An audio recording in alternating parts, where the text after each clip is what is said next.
shirt makes me look like I have nothing on.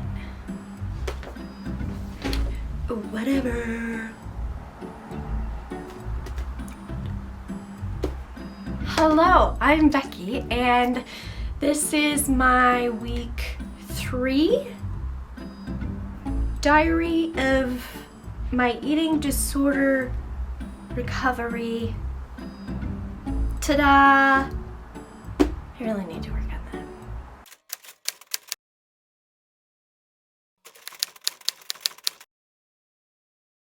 Today marks 3 weeks of working with my eating disorder recovery coach that I hired.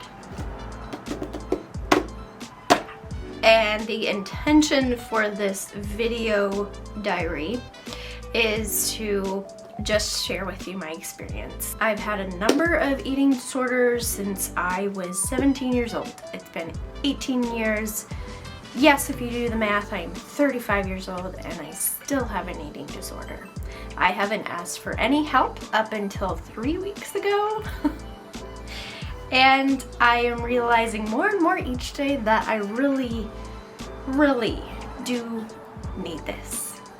And yes, my window is open. You're gonna hear cars go by, whatever. It's too hot in here without the window open. So just, can you deal?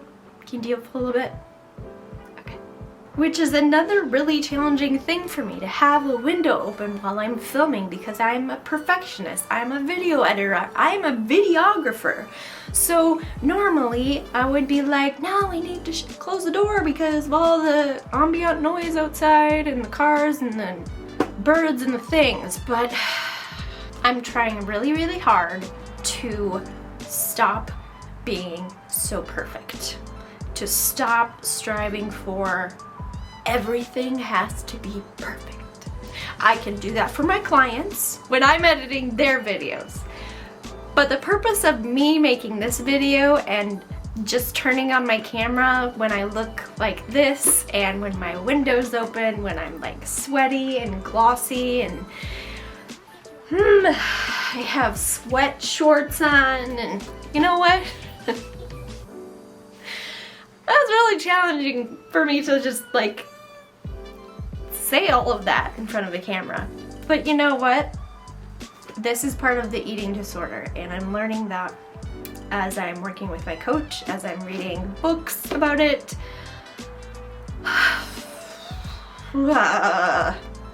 So part of week 3, learning that when you have an eating disorder, you have 2 selves.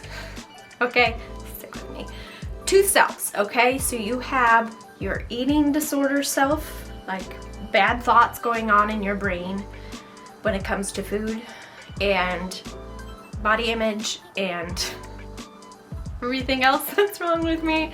Okay, so there's this eating disorder self. This is eating disorder Becky, way up here on the pedestal right now, okay? And then my other self is healthy Becky.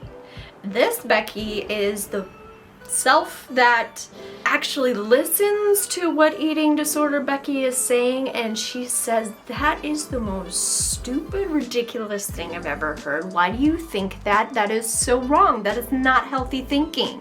So this healthy self, healthy Becky, doesn't classify foods as good and bad, doesn't look at sugar as something that's gonna make me fat, okay? Because sugar doesn't make you fat. Yeah, okay, different subject. We'll go there another day.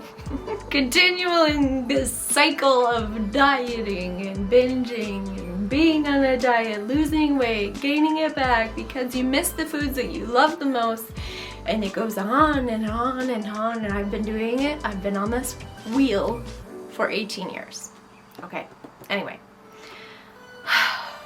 This week I realized that there are 2 parts of me, and my eating disorder self is like taking over. My healthy self is like there, but my eating disorder self has been making the ultimate decisions with like just kicking healthy Becky out the door and saying, you are not important here. This is like a bully. Bully Becky.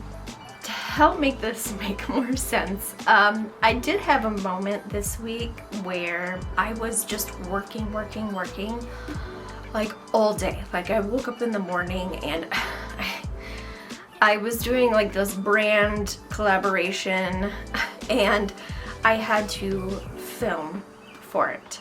So I of course had to do my hair all cute and curly, and I had to do my makeup, and I wanted to look nice. I wanted to feel put together before I turned on the camera, right? I wanted to look good for the people, which is also eating disorder Becky. So it was all put together, turned on my camera, and I filmed the thing that I was supposed to film, and then I was like, okay, what else can I film? My camera's out, I might as well film some Instagram reels. And so I kept on filming, and then I had this other YouTube thing I wanted to film, and so I filmed that, and then I had this meeting with my book editor, and I went to that, and then came back home, and it was like 3 o'clock, and I hadn't eaten at all. I kept on working.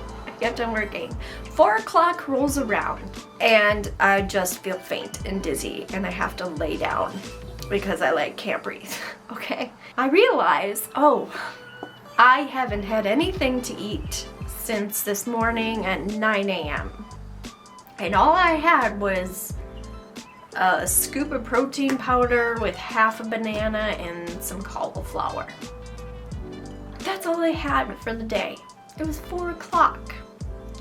And I realized, oh my gosh, I haven't eaten. Maybe I should do that.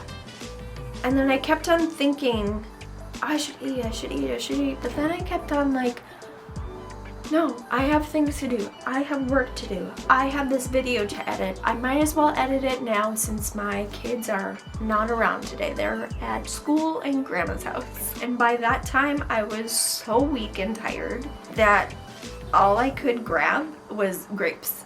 So I started chugging grapes in my mouth while I was still working at the same time, okay? So I do this a lot. I've done this way more in the past with different businesses, aka below the row. It's gotten better since like 2017. I've been more attentive to what my body is telling me. But that last week, this day just was not one of those days. My eating disorder recovery coach advises me to, like, during these really tough times when I'm having a hard time, I need to talk to somebody.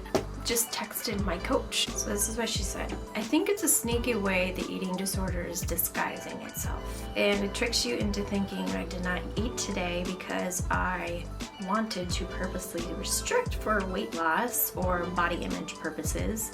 I was just busy, but that's still your eating disorder self not making you and your health a food a priority. Your eating disorder self is saying, nope, work is more important. I can do that later until you are physically faint, like I was. And this part is so hard because this is where we have to work on rewriting the brain into putting food as a priority. Of course, it will be difficult because work has been the highest priority for so long.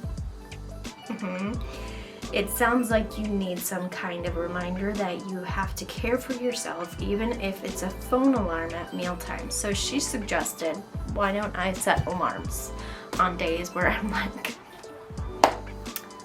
I have all this work to do, I don't want to forget to eat, right? So set alarms. And then I had another day this week where it was just so stressful and I was crying a lot and nothing was going the way that I wanted it to. And I was so stressed. Normally on really stressed days, this is where I start to want to binge. Just sit and eat all the things that I normally don't eat, like ice cream and chocolate and chips and bread and, you know, all the things that I usually say, no, I can't have that too. So instead of binging, in that moment, I recognized, okay, I feel out of control right now. I'm about to binge. I think I'm gonna text my coach instead. So I texted her. I had one of the most stressful days I've had in a long time. Normally I would binge here, but instead I'm sending a message to you. Oh, I'm also getting my period. True story. And she replied back saying, okay, I'm so happy you are sending me a message instead, because you know binging is not the answer, otherwise you wouldn't have even reached out. There are so many other coping skills you can use right now that will provide long-term happiness, not short-term that binging brings. Let's focus on how you want to feel the rest of the night and tomorrow, not just right now in this tough moment. And I replied saying, I want to feel relaxed and turn off my brain. And she says, then do it. I'm learning that my healthy self does have control over the eating disorder. I'm starting to make these conscious decisions about who is in charge. I'm realizing that my eating disorder self pops up a lot more than I think it does, like more than just with food and looking in the mirror and what I see. Like 3 weeks in, I feel like I'm gaining these like a response to my thoughts and feelings that I've never had before. And the other thing my coach has had me do is read this book. Some of the strategies in here have helped me so much. This past week, it was about your healthy self will heal your eating disorder self. I just have to choose to let my healthy self have a voice here and let eating disorder self fall in the background. I'm realizing that is a decision, that is a choice that I get to make daily. Every time that these thoughts and feelings come up, I get to make that choice. It's really hard sometimes, but I'm noticing when these alarms are going off and I can flip the switch. I feel 3 weeks in like recovery is possible, and I'm truly not saying that just because I'm on camera and that's what I'm supposed to say. This is still really difficult, and obviously, like last week, I'm still having really bad eating disorder days that I don't eat and then feel faint at the end of the day because something else got in the way. Something I told my coach last week was that I do really, really well when somebody challenges me to something, because it feels like a competition and I am a competitive person. So if somebody challenges me, that I have to do it, and I always do. I asked her, can you challenge me on some things every week here? Yeah, this is scary for me, but I'm not gonna do something unless I'm challenged to it by somebody else. If I have somebody else in my mind that I'm supposed to show up for, I show up. This week she challenged me because I have this tendency to eat the same lunch every single day. Tofu, steamed vegetables, hummus. It's actually quite delicious. She wanted me to break my routine a little bit. Something that is one of my food rules is to not eat gluten. Only on occasion. Because I think that I have some sort of intolerance to it, okay? So, she challenged me to eat a sandwich specifically, because this is one of my food rules. Not eat sandwiches, especially when there's gluten in the bread. No judgment, okay? I know it's a normal thing to eat, but it's not for me. She challenged me to eat a sandwich with vegan deli meat and all of the fixings inside, okay? I didn't even have to, she said, you don't even have to eat any vegetables all day if you don't want to. And that was shocking. That was my challenge, sandwich. And then my other challenge was to eat something else for lunch for one of the other days. Okay, so 2 times a week, switch up my lunch. And I did that. I had a sandwich. It was quite delicious. I didn't buy the bread loaf myself. I actually went to Panera because I couldn't come to buying an entire loaf of bread if I didn't know that I was going to finish it. I just didn't want to waste that money. So I went to Panera instead and I got the Mediterranean veggie sandwich without the feta. It was so good. It was so good. For my other lunch I had an acai bowl, which is definitely a classic, but definitely swapped out one of my lunches. So that was my challenge. I did it. Also, on Mother's Day, there's this little ice cream shop that is just like a few blocks down, and we can just walk to it in the summertime. My family and I, we walked down to the ice cream shop, and I had a watermelon sorbet, and it was delicious. It was a large cone. Did I finish it? I didn't. But I had quite a bit, maybe like half of it, before things started going off in my brain. Like, oh my gosh, this is so much sugar. First of all, I'm a type 1 diabetic, so like my blood sugars just shoot through the roof when I have pure sugar like that. Especially when it's like sorbet and it's like pure sugar and not like very much fat. So, but that's what I chose. That's what I chose to have. It was delicious. I didn't eat too much. I felt okay about that. Overall, I think I'm learning a lot about myself in this process. I'm also learning a lot about eating disorders and how they control us and how I can control it. I hope this little video was helpful to you in some sort of way. If you have a friend or family member that you know has an eating disorder and they're dealing with some really hard stuff, maybe send them a link to this video. Maybe it'll help them. Who knows? Now I want to challenge you. Maybe you're like me and you need a good challenge to actually get you to do something. I want to challenge you this week to eat a sandwich, regular bread, all the fixings that you want, and it has to have gluten in it. Okay, it has to have gluten in it. Unless you're like actually intolerant to it. But if you're like me and you're not sure, because I felt fine after the sandwich, go eat a sandwich or an ice cream cone. Just go do it. Okay? And then report back and tell me in the comments that you did it. Okay?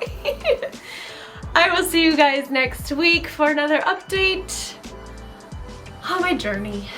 Go spread some happy.